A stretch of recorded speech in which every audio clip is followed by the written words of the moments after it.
Thank you to the Chesterfield Office of Disability and Aging for helping to, how's that, can you hear me better? Okay. Thank you to the Chesterfield Office of Disability and Aging for co-sponsoring today. Want to get some protocol out of the way before we get started. And first, we have quite a few Chesterfield County officials here that I want to acknowledge and thank for being here. This is a testament, as well as one of our state delegates, this is a testament that your local, state, and federal officials, we work very closely together to address your needs, to help people and to solve problems. We don't always agree on everything, but we do agree that the residents that we represent are top priority, and we're just here trying to help you and solve problems. Sometimes we have different ideas on how to get there, but our common goal is you, basically. So first, let me just acknowledge and recognize Delegate Michael Jones. We have Chair of the Chesterfield County Board of Supervisors, Jim Engel. Vice Chair, Mark Miller. Supervisor, Jim Holland. Supervisor, Jessica Schneider. I saw the Commissioner of Revenue, Jeffrey Hughes. I knew that. I was just, my brain wants, sometimes I get the treasurer and the commissioner mixed up, but yeah, everybody else. Did I miss any of our county or state officials who are here? Okay. This is a great turnout, and I'm going to give you all sort of a quick overview of things that are happening that will particularly impact our senior community in Chesterfield County. We're going to open it up to questions. I have a hard out at 3 o'clock because I have to get back up the road for another engagement.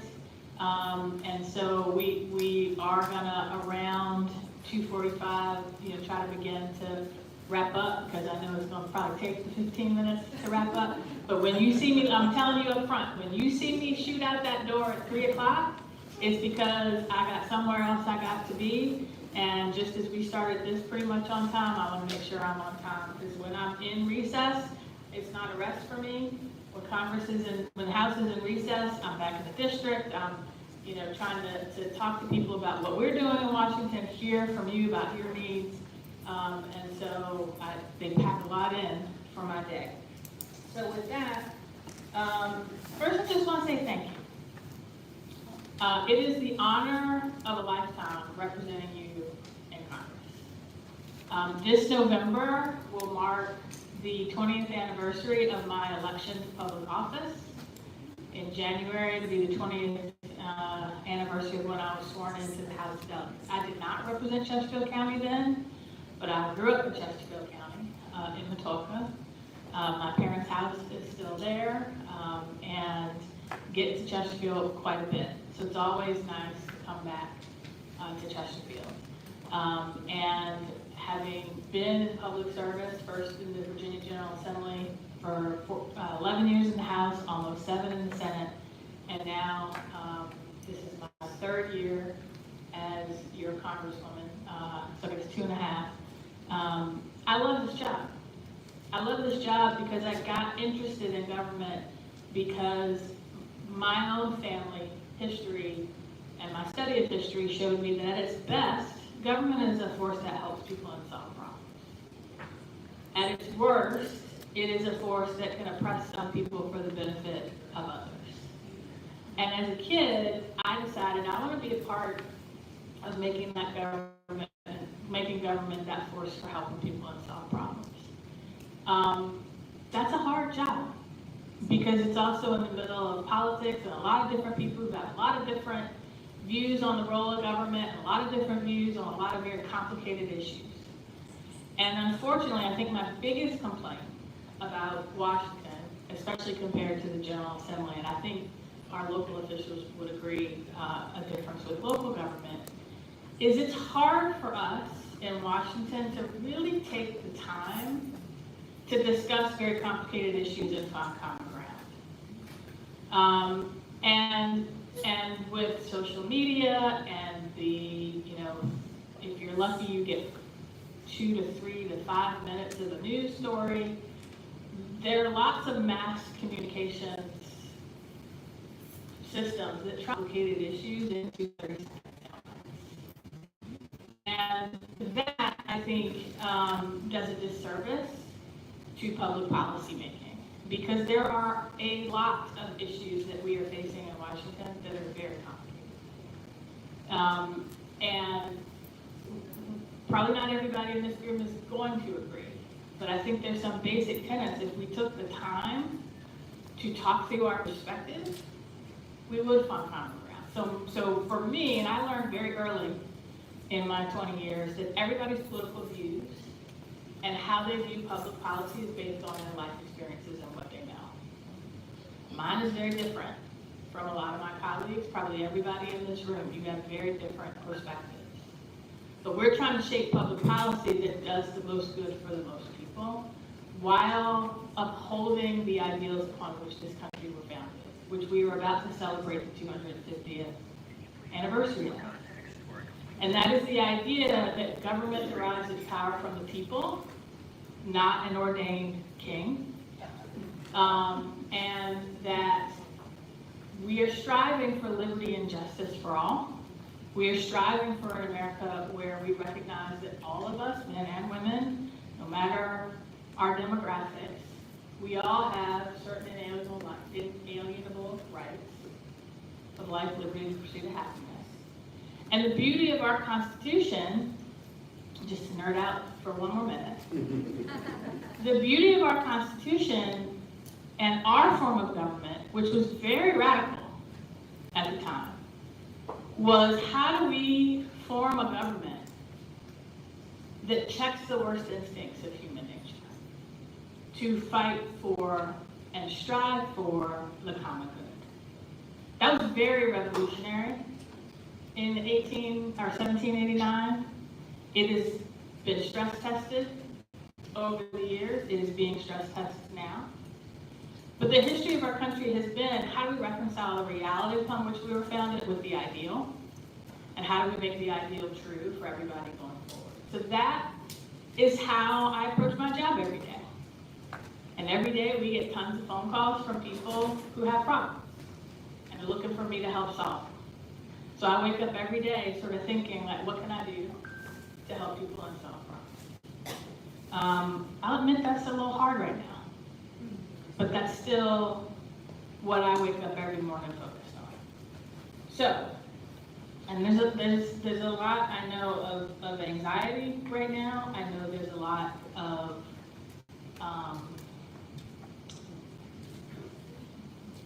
disagreement is probably an understatement. Fear, I get that, and we're not going to solve that today.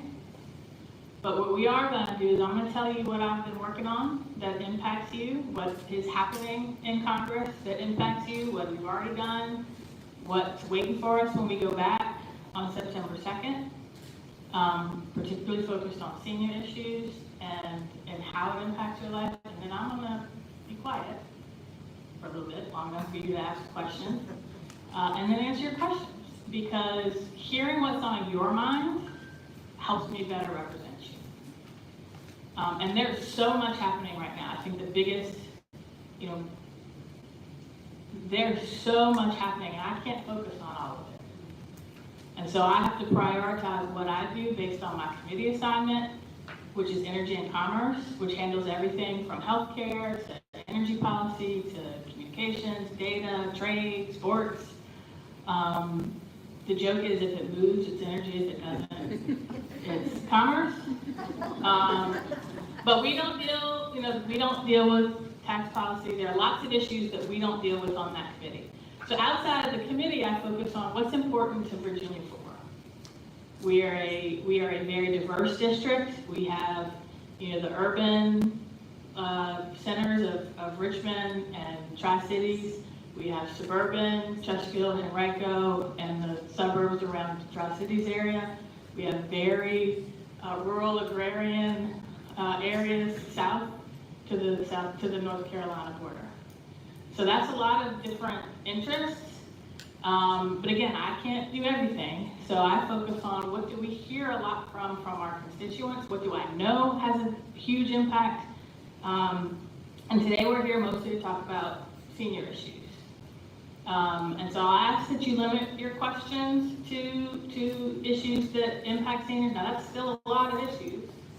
And I'm going to introduce really quickly, I think they're right around, my staff, but we have Elizabeth Harden, who is manning the table outside. She handles a lot of our senior constituent services related issues. She does outreach in the senior community, but she also deals with issues with the post office, which I know we've had a lot of. Is very busy.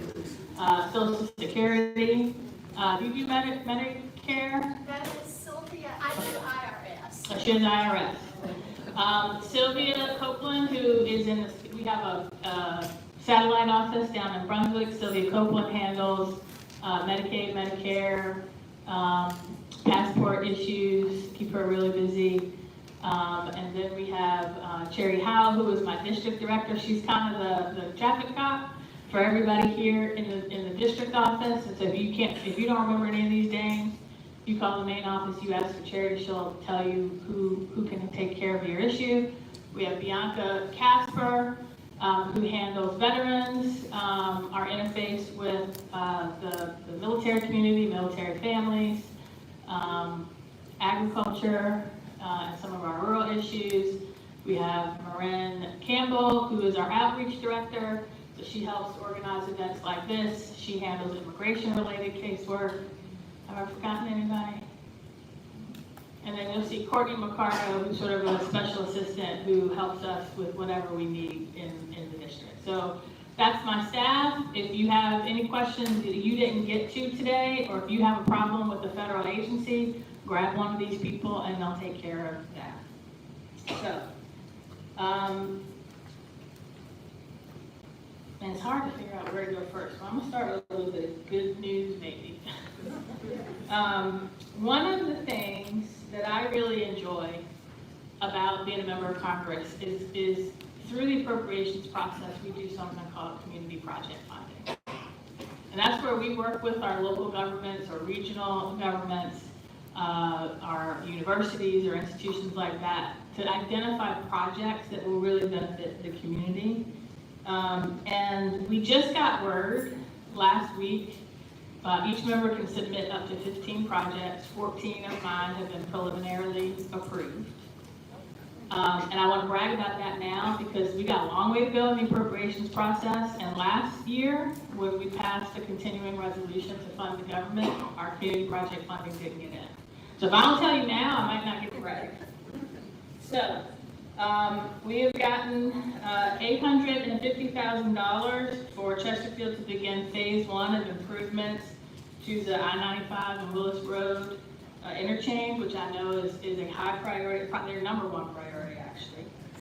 We got more than $6 million in water infrastructure improvements throughout the 4th district, which we know water infrastructure is very important.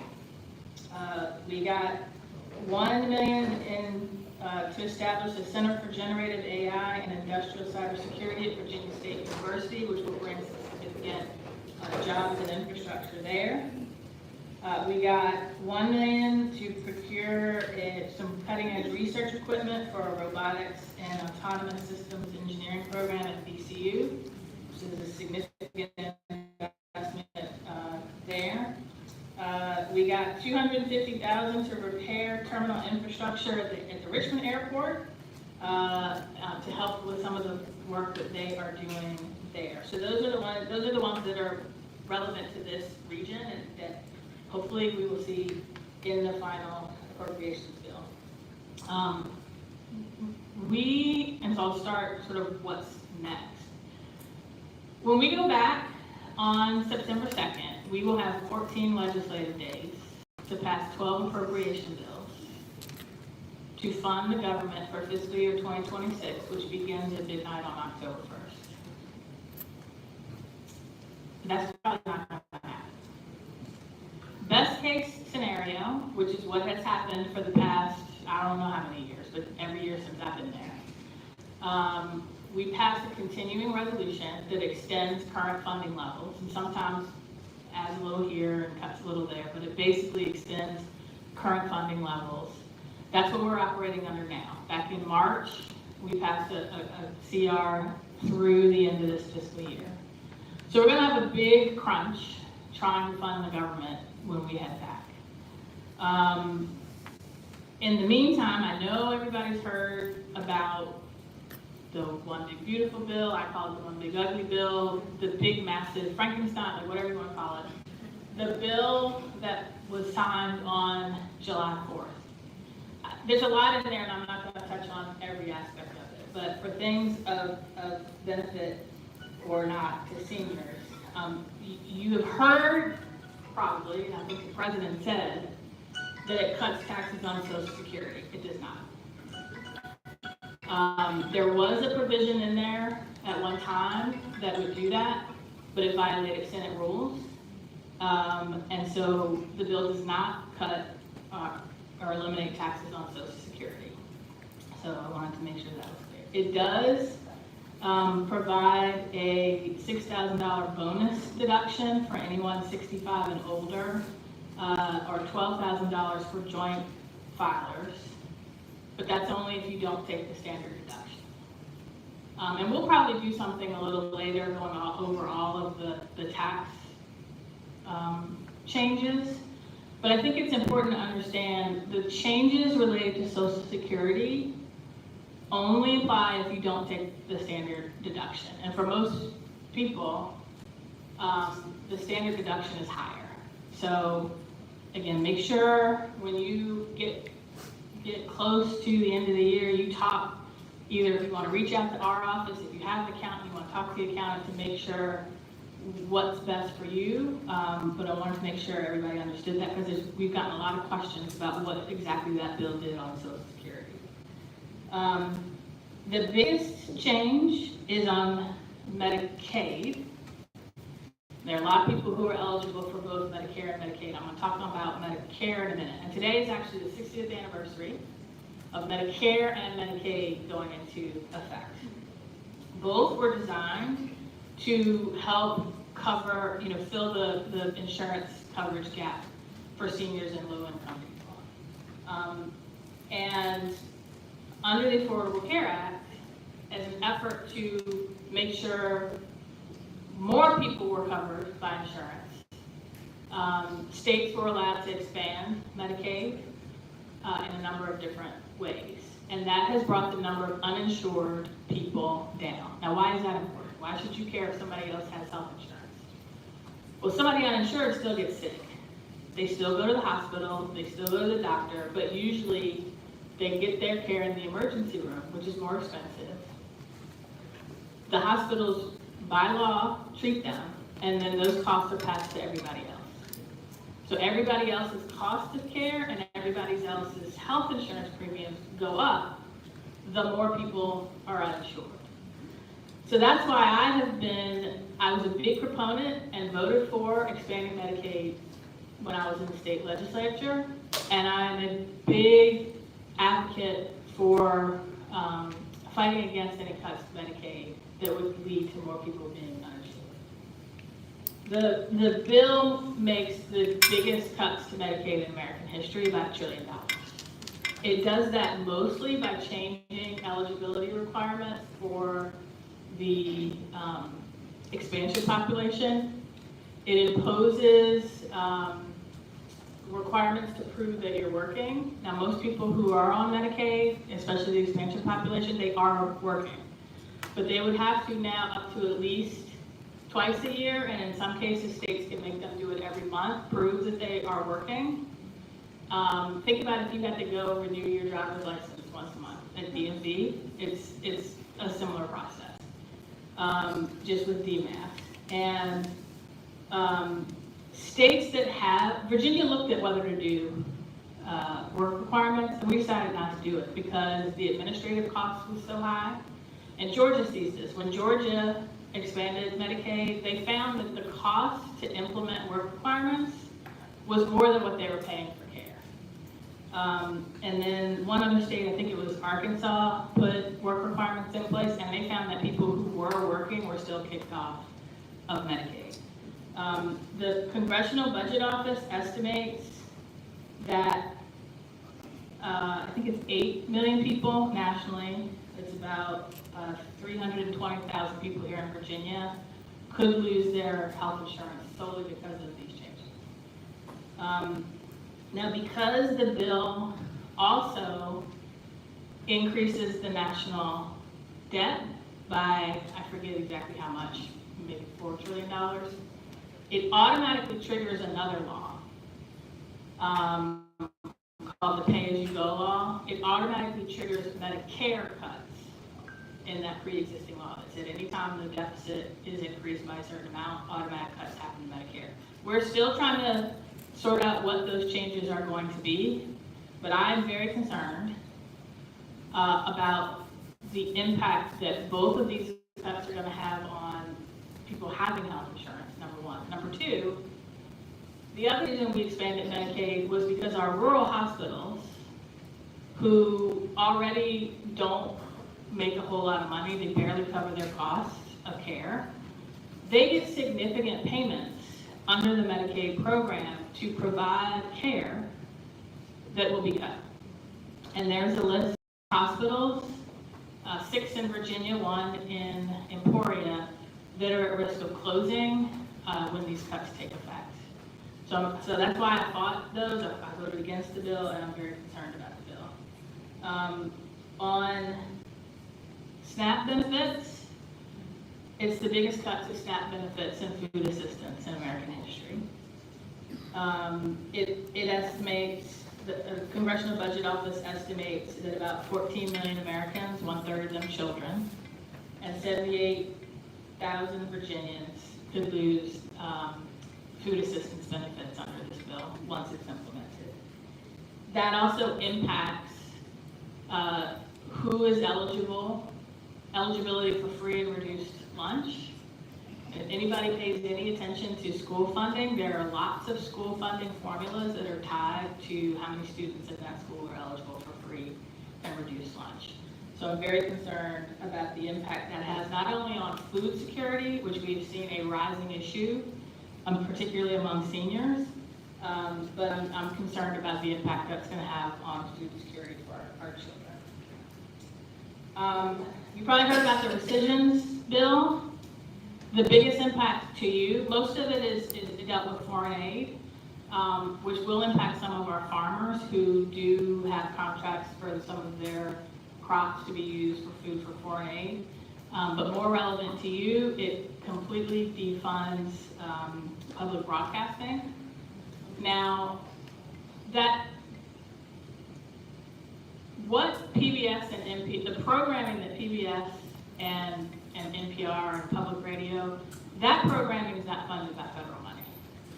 It's local stations. So here it's VPM. So VPM, which covers the state General Assembly, if you ever want to see a session of the General Assembly, you can watch that on VPM. They provide coverage of a lot of local government meetings. The stations, they're the ones that provide emergency alerts in a lot of cases, particularly in rural areas. They're the only ones doing that. That is the funding that is cut. So when you hear people say they defunded Sesame Street, that's not entirely accurate. It is the stations that show the programming. And that impacts. These stations also work with our local schools to provide educational programming in the schools. I voted no on that. The Social Security, there have been a lot of changes to Social Security. First, every federal agency, as you saw through DOGE, has had mass layoffs. In some cases, and Social Security is one of them, it is impacting their customer service interactions. We see that. I think Elizabeth can tell you calls that used to, just the calls that she makes to the office, which usually by the time somebody's getting to Elizabeth, they've already been having a hard time getting through to Social Security. But even Elizabeth is seeing a lot harder time to figure out who can take this call and who can solve this problem. And so there have been significant layoffs at the Social Security Administration. There were, I think, 7,000 federal employees at Social Security alone who were either fired or took the fork in the road offer from DOJ. Then they changed the ID requirements. So on April 4th, they began imposing tighter ID requirements to prove your identity, which makes it harder for people to interact with Social Security over the phone, which, I mean, there's nobody to answer your call anyway, or fewer people to answer your call. So what these have done is made it very difficult for people in rural areas, homebound people who don't have access to internet, so they can't do their transactions online, or they may not be internet literate, or for people who can't get into the Social Security office. It makes it very difficult for them to do any Social Security transactions. But again, if you find yourself having problems with the Social Security agency and getting in touch with somebody, reach out to my office and Elizabeth can help. When Elon Musk was at DOJ, he tried to gain access and control to the Treasury Department's Social Security payment system. You probably heard a lot about that. The good news is a federal court injunction prevents that access. So your Social Security data that is at the Treasury Department, DOJ does not have access to that. Only the Social Security Administration has access to that. Starting in September 30th of this year, Social Security will no longer issue paper checks. Last year, 521,644 people had paper checks for a wide variety of reasons. But starting September 30th, no more paper checks. If you want to get a paper check, you have to call the Treasury Department and apply for a waiver. But again, because of the federal workforce cuts, it is very hard to get in touch with anybody to answer your call to do that application.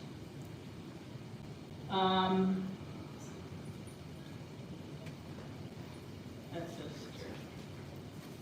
With that, I mean, I feel like those are the big issues that I wanted to make sure we touched on. A couple of other things that I am working on. I mean, we talked about the community project funding. I'm still going to fight for that. There are a couple of bills that I filed, one last week, one this week, that I'll highlight for you. And I'm sure there'll be questions about that. I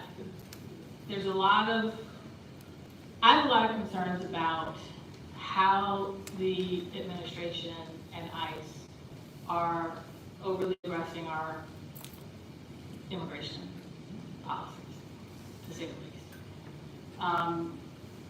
And I've been in the news a lot about that. I filed a bill. One of my biggest concerns is the reports of U.S. citizens or people who are lawfully present being detained and deported by ICE. We have documented records of that. They have admitted in some cases they have done that. They will not answer questions about how many and who. So I filed a bill that would require the Department of Homeland Security and ICE to report to Congress every instance of a U.S. citizen or someone lawfully present who has been deported.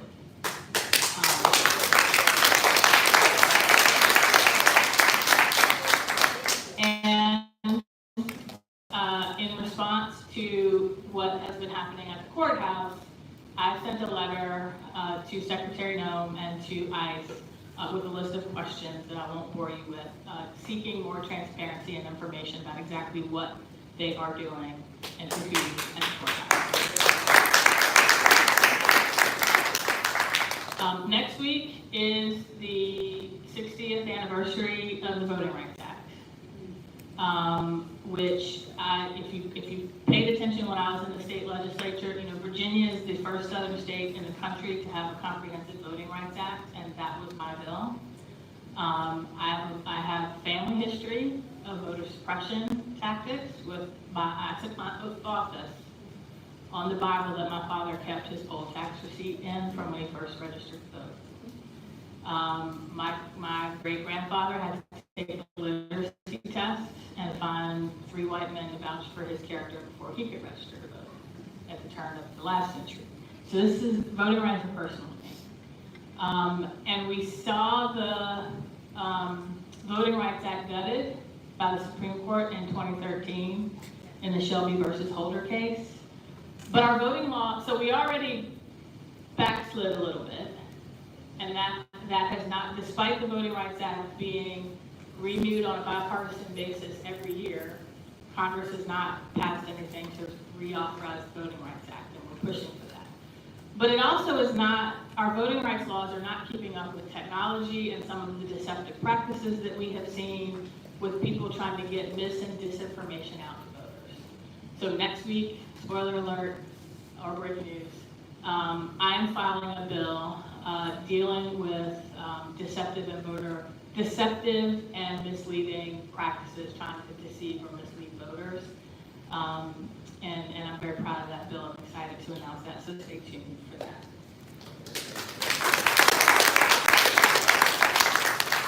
So with that, I want to make sure we've got about an hour for your questions. But remember, come 3 o'clock, I'm heading out that door. We didn't expect quite this big a crowd. When we have big crowds, we usually have people get a ticket at the door, and then we randomly pick on people to answer. We didn't think to do that this time, and so what I'm going to ask is everybody just kind of be, we're going to use the microphone? Okay. So, you want to have them just raise their hand, or what? Diana, Okay. Casey, we'll pass this one. And then I'll need it back. Oh, okay. Okay, so just raise your hand and someone will see it in the back. And if you stand so we can see you, that'd be helpful. Okay, this is a question that was sent to me by someone who knew I was going to attend this, and it says, several reports discuss HR 3467, a bill introduced in Congress by Representative David Schweikert, a Republican of Arizona, on May 15th of 2025. This bill proposes significant reforms to the Medicare Advantage program, including a provision for default enrollment into Medicare Advantage for newly eligible Medicare beneficiaries starting January 1st, 2028. The key points regarding the aspect of this bill: automatic enrollment, a default plan selection, and then an opt-out option. The bill allows for beneficiaries to opt out of the automatic enrollment and choose traditional Medicare coverage instead. However, some critics suggest that the process may be challenging for individuals to navigate without sufficient information and guidance. Mandatory continuous enrollment under the bill. Individuals who enroll in Medicare Advantage plans starting January 1st of 2028 cannot enroll in any other plan or switch to traditional Medicare for a 3-year period, with an exception for hardship events like serious illness. It is important to note that HR 3467 is currently a proposal and has not become law. The bill has sparked debate and concerns about its potential impact on beneficiary choice, access to care, and overall cost of the Medicare program. Thank you for that. So I have not seen that bill yet. So Medicare bills go through the Ways and Means Committee. My committee gets Medicaid. And so I do have legislative staff that are watching this live stream, and we will take a note back about that specific bill. It sounded like you just wanted to that your friend just wanted to make sure that I was aware of it. And so if anybody has an opinion on that bill or sort of things that you want me to keep in mind as it makes its way, I will only ever get to it if it comes to the floor for a vote. And would say I typically don't like opt-out provisions. I prefer opt-in provisions as a general rule, for whether it's health insurance or access to your personal data. Because a lot of times the opt-out provisions are complicated and confusing, and people don't even understand that they have to opt out. And so I tend not to like opt-outs. But I will take a close look at that, and then I invite if anybody has an opinion on that bill, contact my office and let us know. All right, next. Good afternoon, good afternoon, everyone. My name is Roz Baines, and my concern is not unlike, I have a bill to be read or anything, but my concern is every day and every night, seeing how people, citizens, immigrants, citizens to be, green card, people from other countries in Mexico, El Salvador, Guatemala, brown-skinned people being taken off the street. Try not to use the word snatched, but abducted, assaulted. Always these persons that say they work for ICE, but we see from the, and this is my word, it's not yours, brutality, that they are not professionally trained. We see, and the goal I see is families being detached, separated, interruption of children's education and lifestyle and living as they're waiting for U.S. citizenship. I see women having to leave the household but cannot because of fear and because they can't leave children alone. I see a total destruction of people with skin. Some people's skin is my shape. It doesn't matter what color your skin is. What I see is a total discrimination, racism, prejudice, and hatred for people from other nations. When we have all these people we know that we voted for that are in D.C., both sides in the middle, that their ancestors were from different countries. Some came legal, some came illegally. But my frustration it is anger and hurt, and sometimes tears when you see people. We can't tell who's a criminal and who's not. But what I see, a lot of criminals in this United States of America are right down in the national D.C., Washington, D.C., in the Congress, in the Senate, that are not helping people stay safe. They're not helping children be fed. They're not helping, like you were spoken about, Medicaid. Why would you cut Medicaid when, and I know someone personally, they have Medicaid and Medicare. Okay, but I think that would be dealing with a nursing home situation. So what's going to happen to those people? Actually, it's my brother, and end-stage cancer. So I gave a little more than what I meant to, but I am really angry about people being taken from the courthouse steps with a petition put across the front door. If you're doing something that's honest and above board, you don't have to shade it. You don't have to mask it. So that's my opinion about that. But the other one is I'm concerned about is health care. I'm finding as a senior, and a bunch of us are in here, we're looking good and living well and trying to stay healthy, that we can't find primary care doctors. The specialists are disappearing, or either they don't take our insurance. I mean, I'm good insurance, and Blue Cross, Humana, Aetna, and so it's like we're being left out here, just hanging out with no medical professional to help us. You know, thank God for patient first, because now I have to make my primary care patient first, and they do very well. But I see the disappearance of the medical professionals, and that's probably for a lot of reasons. But we need help out here. We still want to be vibrant. We want to volunteer. You know, we want to work at the voting polls like we've been doing for 20, 30 years. But we want to stay healthy. We need a little help every now and then. We may need a prescription or a pill. And everybody gonna leave here with something. But guess what? I thank you, what you're doing. You're pressing, you're pushing. I see you on my YouTube, because the best news is on YouTube right now. It's never local. So, and the election is in November. The governorship of Virginia, please vote.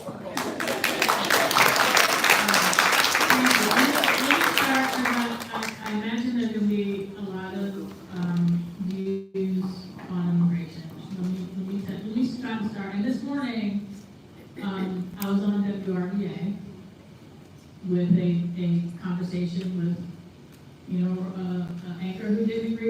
but we were able to find some common ground. We were able to disagree very and so I'm going to ask that we keep it respectful here. But here's my view. I think we can all agree that our immigration system is broken. I think we can all agree it's been broken for a very long time. There were 30 years Congress did not act to fix it. And then there are a wide variety of people who are here who are undocumented. We all can agree if you are a violent criminal or a felon and you are here and undocumented, you should be deported. That is already the law. But we didn't always give our, whether it's the border agents or ICE officials, the resources to handle that. I think we can all agree that people who have been in this country working, contributing, some who may have been brought here when they were children, some who, if they were born here, they're citizens. And the president is trying to rewrite the 14th Amendment to rewrite birthright citizenship. But if you were born here, you're a citizen under the Constitution. If you were brought here as a child, technically, yes, you're here illegally, but through no fault of your own. If you've been here and you're working and you're paying your taxes and you're contributing to society and you are not a felon, you should have a path to citizenship.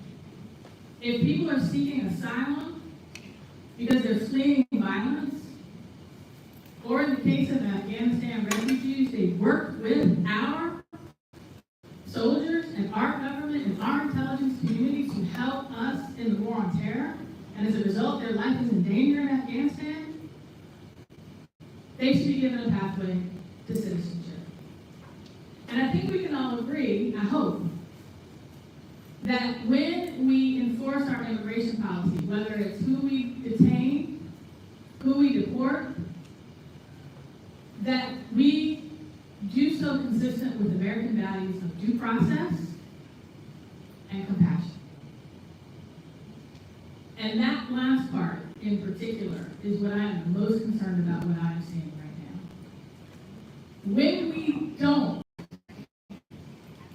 When we violate anybody's due process rights, that's dangerous for the entire country. It's dangerous. I mean, that's one thing Joe Rogan and I agree on.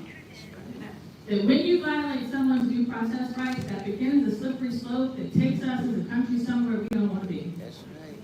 And I have friends who fled authoritarian dictatorship, including a very close friend who was a member of Congress in Venezuela, the head of the opposition party, until Chavez put a hit on him. He fled to this country, and he eventually became a citizen. And he tells me all the time, this is how it started. Now, what it's doing, and I want to address the sanctuary cities piece, because I was a state legislator for nearly 20 years. State and local governments are not required to enforce immigration law. That's the federal government's job. The local government's job is to make sure that local law enforcement has the resources they need to enforce civil and criminal city and state law. And that schools have the resources they need to educate our children. And that they are focused on transportation and all the things that you elect them to do. What the administration is doing by labeling people as sanctuary cities, yes, there is a law that says local and state governments can voluntarily help if they want to and if they have the resources to do so. But there is nothing in federal law that mandates that they do. And what the administration is doing is saying, if you are a sanctuary city, i.e. you don't sign these agreements, we're going to withhold funding. You're punishing cities and states for not doing your job. Yeah. And by the way, when you do your job, you need to do it consistent with the Constitution and human decency. Not build alligator Alcatraz and hold people in conditions that are deplorable. Now, is that what's happening in Chesterfield? No. But what is happening in Chesterfield, because I went to the courthouse, what is happening in Chesterfield, and the administration says we're only going after violent felons. What they're doing is they're showing up at the general district court The general district court deals with traffic infractions, civil cases, and low-level misdemeanors. So somebody who steals something, I think we raised the felony threshold. So if you like take something less than $1,000, they are going to general district court. They are identifying who has a detainer to show up for immigration proceedings. And when people come to court, they're leading them to a hallway where they can't get out, approaching them, detaining them, and their lawyers, in some cases, don't know where they are, don't know where they're going, don't know who took them. And they're concerned, I can't talk to my client, that is a violation of their due process rights. Now, that's not as bad as what we're seeing in some other parts of the country, but I can tell you what has happened based on my conversations with prosecutors in Chesterfield and Rico and Richmond. What the city of Richmond Police Chief has already said is there are communities, including people here lawfully and people who are U.S. citizens, who say, yeah, I may be in an abusive relationship, but I'm not calling the police because maybe my husband is undocumented and I don't know what's going to happen. Maybe they're going to think I'm undocumented and I don't know what's going to happen. There are people who are afraid. Don't take my word for it. This is what I have been told by court officials. There are people who are not showing up to get marriage licenses because they don't know what's going to happen. Because they see stories of people who are being snatched off the street, in some cases, who are citizens. And I'm concerned about that. Now again, I go back where I started. Our immigration system is broken and needs to be fixed, and if you are here unlawfully and you are a felon, or you break very serious criminal laws, yes, you should be deported, and that's already the law. But somebody going to work with their 5-year-old child in the back of the car, who was pulled over, and you see some tattoos and you don't know what they are, and the next thing you know, they're put on a plane and sent to the most notorious prison in El Salvador. That's wrong. That's unfair. So that's where I stand on that, and I've demanded answers from ICE. I want to know how many U.S. citizens or people who are here lawfully are caught up in this. And if you don't have anything to hide and you think you're so proud of what you're doing, then answer my question.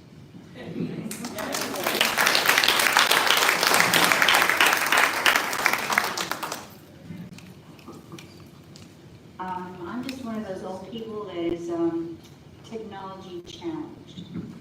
So many of the things that we have been asked to participate in virtually since COVID especially. We have QR codes. We go to a meeting and they say, we want you to have a survey, we want to tell you how great we did, fill out the QR code. I still have a flip phone. It doesn't do any magic tricks, it doesn't speak, it doesn't give me directions, it doesn't do squat, but I can make a phone call and receive one. So many things right now are asking those of us who are seniors. Some are very technologically advanced, most of us are not, but there doesn't seem to be a connection so that we can go somewhere, like the public library, get sessions on, here's how you do a QR code. If you don't have a QR code, here's a separate something you can do. So we've been saying, use QR codes, use Facebook. I don't do social media because it's none of your damn business. I'm really concerned about privacy. I'm concerned about becoming more tech savvy. I accept the fact that I'm almost 80. I'm probably going to live to be another 20 years, God help you. But I'm going to have to learn. And I want to learn it and not to feel put down or stupid, because I'm not. I just don't know. I wasn't born with technology. I'm young enough or old enough to say, Texas Instruments, that big heavy thing that we got so we can do math problems. I mean, that's where I'm coming from. That was the technology that I'm kind of used to. I come to the library every day. I'm what they call a super user, a super patron for this branch. The staff here is fabulous. They help us, but we need more of it. So I want to see something for seniors, whether if you get one of the remaining grants maybe, get some money over here so that we can have educational places to come devoted to getting seniors on board to become tech savvy, so we can go online and do what we need to do without calling my 10-year-old grandson. And we do, at the federal, local, and state level, we do a lot on digital literacy for kids. But you're right, we need to do more for adults. Yeah, I'm any Gen X folks here. Not only, okay, that's just three of us. You know, we were in the transition. So we kind of foot in both worlds. And we're still pretty fun, I think. So, we need to make sure that adults have that too. So we're gonna do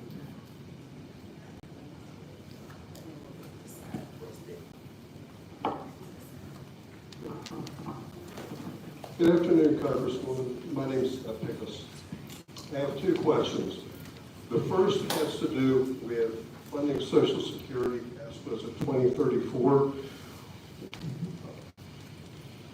As far as actions being taken to ensure funding, whether that involves eliminating the caps on income subject to Social Security or increasing the tax on Social Security or wages subject to Social Security. The second question has to do with supporting localities in pushing back on ICE agents who insist on concealing their identity. It does have a statute, I believe it's section 18.2-422. It's the masking law that was originally used to combat the KKK. We have ICE agents operating throughout the state, going into the courthouses, as you've already talked about, who are wearing masks specifically to conceal their identity, but that's not part of their job. It has nothing to do with the safety of their job. What can you do, or is there anything you can do to support the localities, whether it be sheriffs or the local law enforcement agencies, to enforce those laws as a pushback? It's perfectly legitimate. It's already on the books. To enforce those laws to push back against the kidnappings of our citizens off the streets. To your first point, there are a wide variety of proposals on funding Social Security. We'll get your contact information. We can send you some of those specifics. Congressman John Larson from Massachusetts, who is either the ranking member or pretty high up on the Ways and Means Committee, has been a real champion on ensuring that we fully fund Social Security. If we had let the 2017 tax cuts on the top 1% expire, that would help, but that's not what we did. So, but there are other proposals, and I'll make sure you get those specifics. On the mask, you know, and I wanna share a different perspective. Again, in my conversation this morning, there is, and this is why ICE claims that their agents are wearing the masks. And this is a legitimate issue. I just disagree with how they're answering it. They are concerned that with their identity, that they're getting doxxed and that their homes and their families are at risk as a result. That's true of any public. That's true of me. That's true of some of my colleagues. And I think there are other ways that we can address that. But what the two consequences of the mask that I'm very concerned about are if an ICE agent does violate someone's civil rights or does violate the law, you can't hold them accountable if you don't know their identity. You can't file a lawsuit without a named defendant. You can't serve that lawsuit without a named defendant. And that's one concern. The second concern is the copycats. And there are reported cases of people who are taking advantage of the situation to victimize people. Now, you're right, there are laws already on the books. Congress has lots of grant programs to state and local law enforcement on a wide variety of issues. A lot of that's been cut. And I think we need to work with our local and state officials to figure out what are their priorities or how to use those sort of justice-related, and I put this in the justice category, grant programs the Department of Justice has cut. And I work with them every day to identify their identity, so I'm happy to work with Judge Steele on that. I think this gentleman in the blue also Hi, my name is Bo Baker. I'm the director at an assisted living and memory care community here in Chesterfield. And I work with seniors, predominantly seniors' children, which are in their 50s and 60s. And what I'm learning is, obviously, we're living longer than ever. For those of you who don't know, there is long-term care insurance policies that allow you to pay for your assisted living or memory care or even health care or home care services.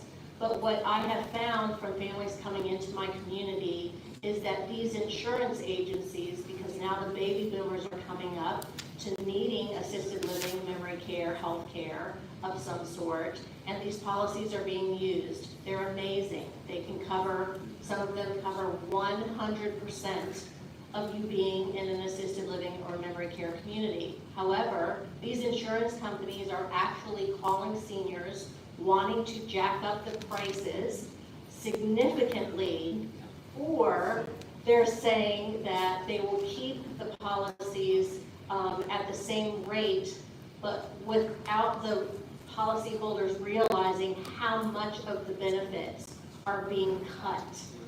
And I almost see this as a form of elder abuse because they really don't know what benefits they're doing. And if the person hasn't been assessed, this could be a memory care qualified person that doesn't understand that they've been paying on a policy, say 20, 25 years, and when it comes time to use it, 2 years ago, the benefits were cut in half. So I do want to bring that to the attention, and also wanted to say, according to with Medicare and Medicare Advantage, the Medicare Advantage programs do not cover outpatient rehab, and we're living longer, and we need to be able to have our seniors afford outpatient rehab to sustain longevity and healthy lives.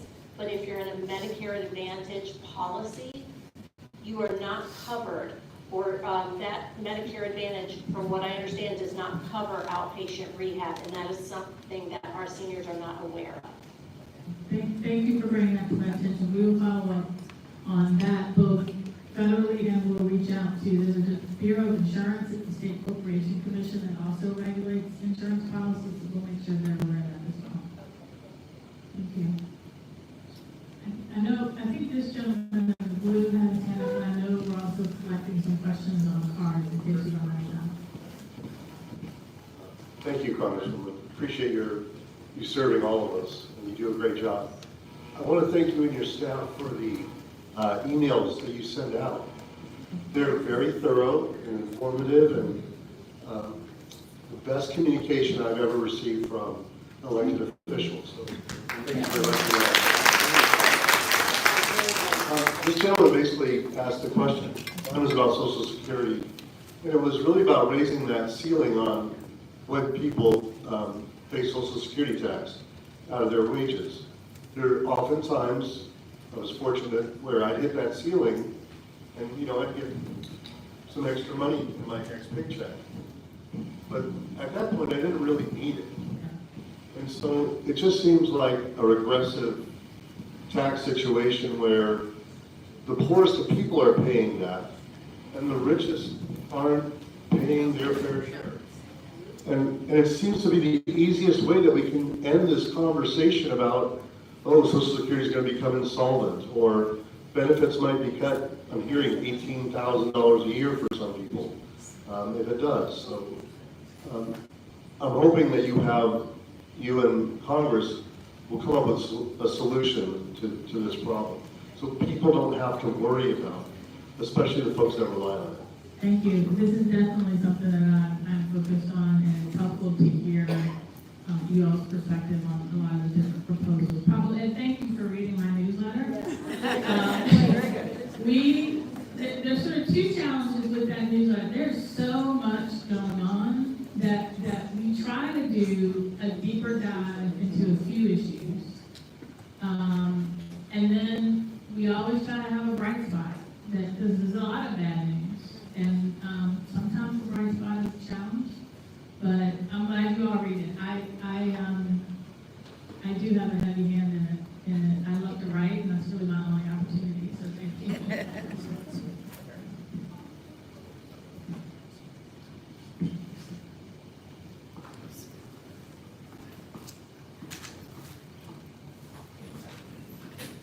Hello, my name is Renee Eldred. I actually work with the Route 1 Association up and down Jefferson Route 1 to try to revitalize and help the community. I wanted to ask you about funding for the Wilkesboro interchange. 95 is a interstate, and federal really should pick up more of the cost of that. Last time I went to a VDOT meeting, I think we were in the $1 million figures as a deficit for what needed to be done. Local can't keep up with what needs to be done when we're having to put money into the federal side to get people around. That Wilkesboro interchange needs so much. Yeah. I mean, if you've ever had to sit there trying to get off at Willis Road, when the traffic's whizzing by you at 75, 80 miles an hour, it's not fun. Did I hear you correctly saying that you had 850,000? It's not a lot. That's what I was going to say. We asked for a lot more. I mean, I think Mr. Chairman will tell you, we asked for a lot more. And the way the Appropriations Committee works is they group all of the requests in different buckets, and then they give everybody the same amount of money. So last year, we got a lot of water infrastructure programs, but they all got a little less than $1 million. So I think this is probably, if it's going to be, if we get it, I need to put that caveat in, it's still not final. It's a drop in the bucket that maybe will help with some planning, but it's not enough. So but I got one more trick up my sleeve that I'm trying to do, and that is I think either this year or next year, there will be a transportation infrastructure bill, and every member of Congress can identify priorities, and you know, I know Delegate McQuinn and all of the county supervisors, this is their highest priority. They've been talking to my staff, they've been talking to King's staff, I'm sure they've been talking to Warner's staff, and I'm going to identify that as a priority for that bill. So we're trying at the federal level. I think Delegate Jones can look to see what we can do at the state level, but we know it's a high priority, and I'm doing what I can. So can you also, when you look at those localities' needs, do you factor in what's coming from some of the books to come? Like, So the way the process works is we're in constant contact. So at the beginning of every year, I meet with the local officials of all 15 of my localities to find out what's your priority for the year. They usually will identify, you know, if you get community project funding, this is what we need. We then wait for the appropriations committee to tell us what. You remember I told you there are 12 different bills, they all go to different committees. We wait for them to tell us which bill is going to be eligible for projects and what kind of projects. And then the application for deadline is usually a week later. So we already know at the beginning, I know today, I knew in January, I knew 2 years ago what their number one priority was. And we even tell them, if when they open it up, we say, look, this one isn't eligible, give me priority 2 or 3, they've already got a list for me. And the only thing that goes into what I pick is I want to make sure, you know, Colonial Heights never asked for anything, and then all of a sudden asked, so I was like, well, I got to put Colonial Heights in it. Their projects, there are 15 localities, but it also includes like the airport authority, the colleges. So we try to make sure we're having some geographic, everybody gets a piece of something in fairness, but they tell me what their priority is before I ever put that request in. Yeah. That's their number one. I can tell you that I know before they come on the road, before they open their mouths, I know that's it. Okay.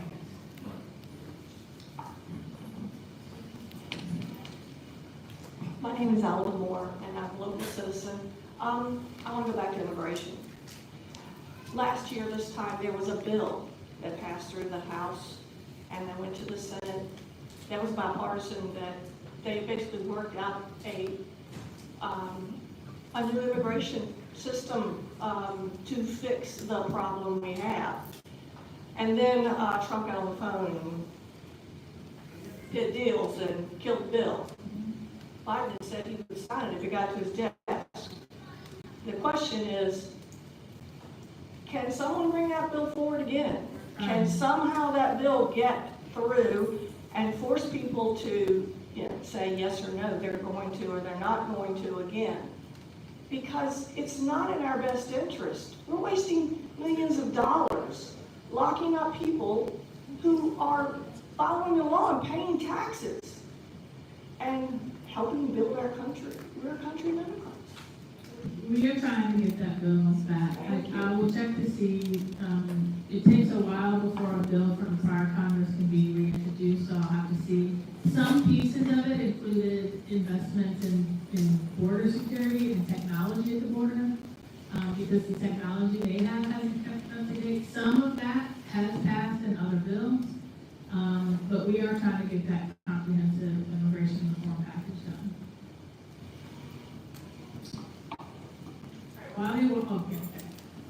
Congresswoman McClellan, nice to see you.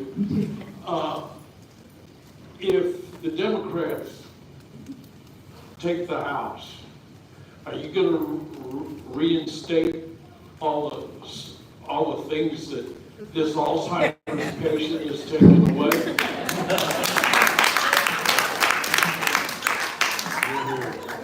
How quickly can you do it? We're gonna try. I think the number one the sort of three top priorities, based on what we are hearing from our constituents, are healthcare.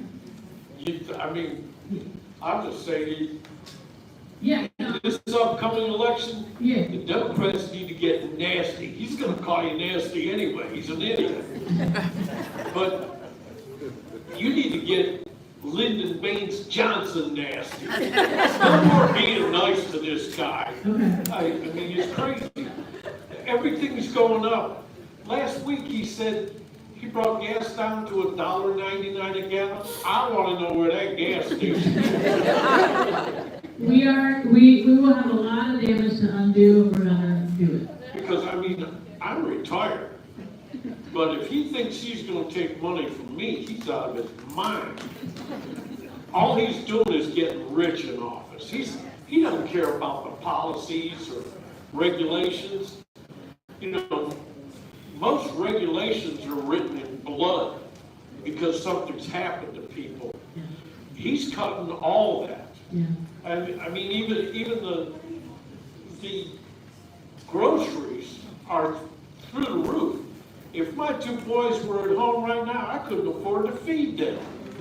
Yeah. Well, our go-to, the easiest and fastest thing for me to make is spaghetti, and ground beef is what, like $6 a pound?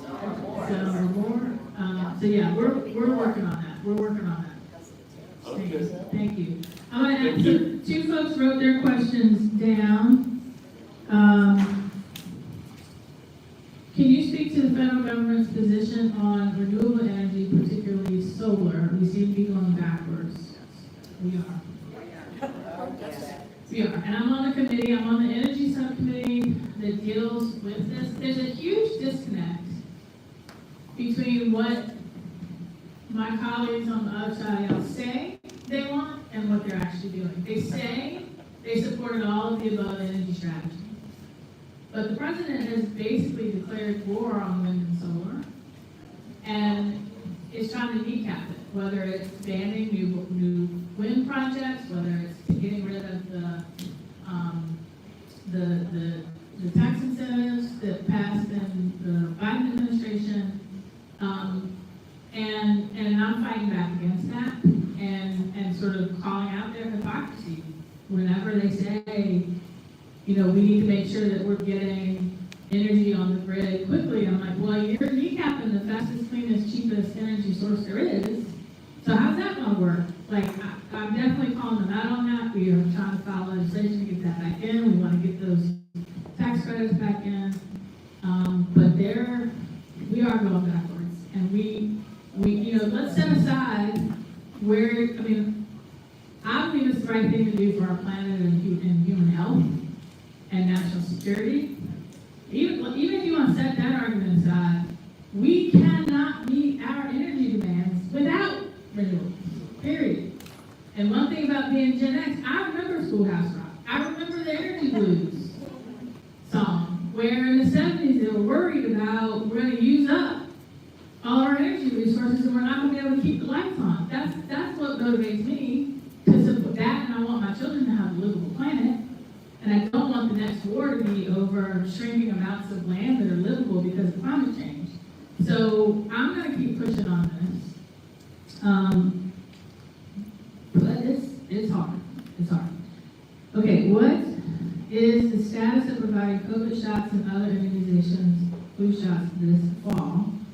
Has RFK Jr. affected our ability to get these shots? There's another huge disconnect between what he says, make America healthy, and what he does. The short answer on the COVID shots this fall, I don't know.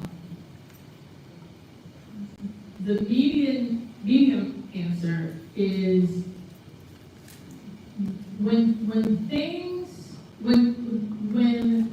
federal government actions impact the state health department's ability.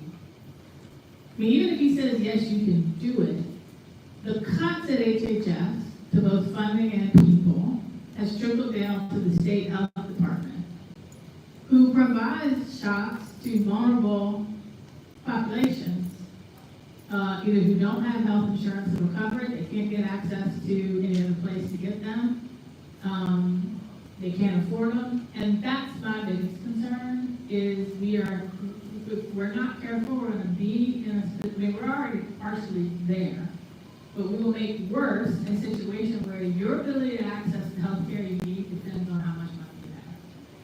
And that is not where we should be. And so, but then when you have a vaccine conspiracy theorist as the Secretary of Health, who's still spreading misinformation about vaccines and undermining public trust in our public health institutions, that's why we have a measles outbreak. After the United States eradicated measles. So there's no good news there, other than I'm fighting. Any other, we have time for maybe one more question? Or two, I see two of you raising your hand, so we'll do Bill and then you and Bill Hastings, thank you for being here. And can you help me to understand, we hear so much sort of misinformation about the Trump's big, beautiful bill, allegedly. But one of the things that I'm trying to understand is that there are time delays with the Medicare, Medicaid things, which go beyond the next federal elections. Is that accurate? is accurate. The changes to Medicaid take effect in 2027, after the midterm. However,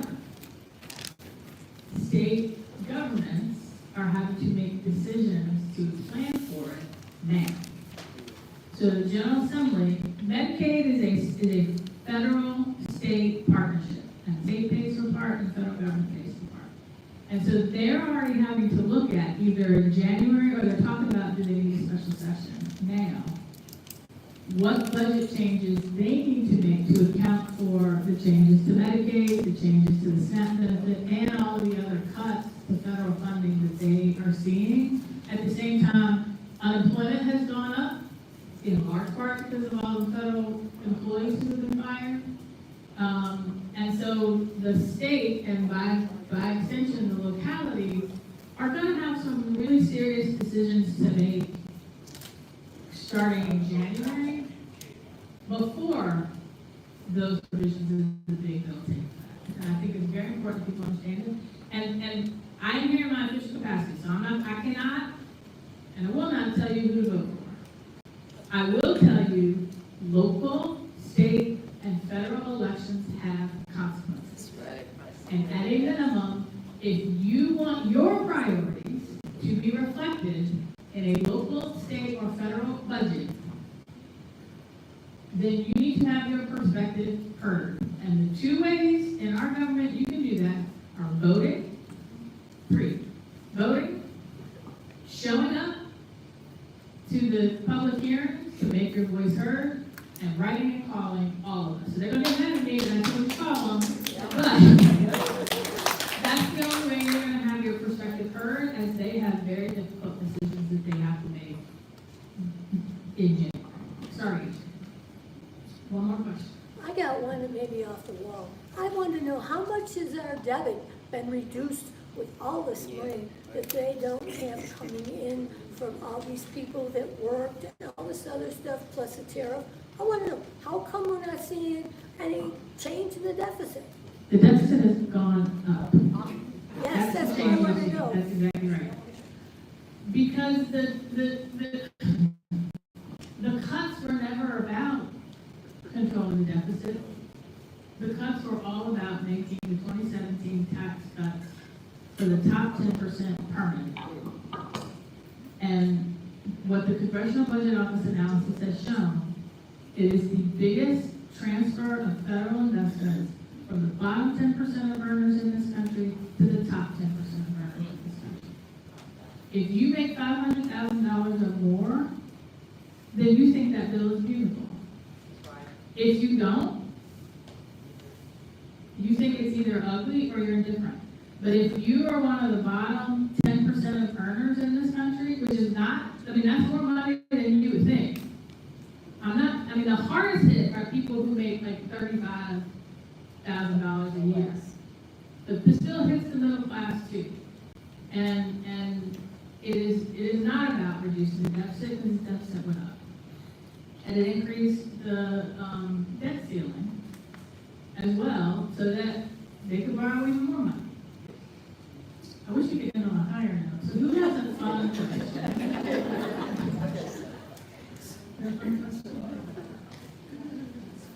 He can always dine tomorrow. No, that's not, we're not gonna do that. We're not gonna do that. We're not gonna do that. Yes, ma'am. How are the people in Congress, how are the people in Congress, with your opinion? Some agree with me and some don't. I think Democrats and Republicans, the vast majority of people who are there for the right reasons. They are there working very hard to help people and solve problems. We have, very different views of the role of government, very different perspectives on how to solve some of these problems. Last Congress, I was on the Armed Services Committee and the Science, Space, and Technology Committee. They're normally very bipartisan. Energy and Commerce, normally very bipartisan. What's changed this year is many of my colleagues, even when they don't agree with the direction the administration is going, is they go along. And I won't get into the reasons why, you can probably guess why. And for me, that's been the most disappointing to see, is in private conversation, colleagues who say, oh, I'm really concerned about this, I do this, bad idea, it's a terrible idea, it's gonna hurt a lot of people, and they vote for it. That's the biggest frustration for me. But there are still, we still find ways to work together on other issues. I just passed a bill with a Republican on cybersecurity issues.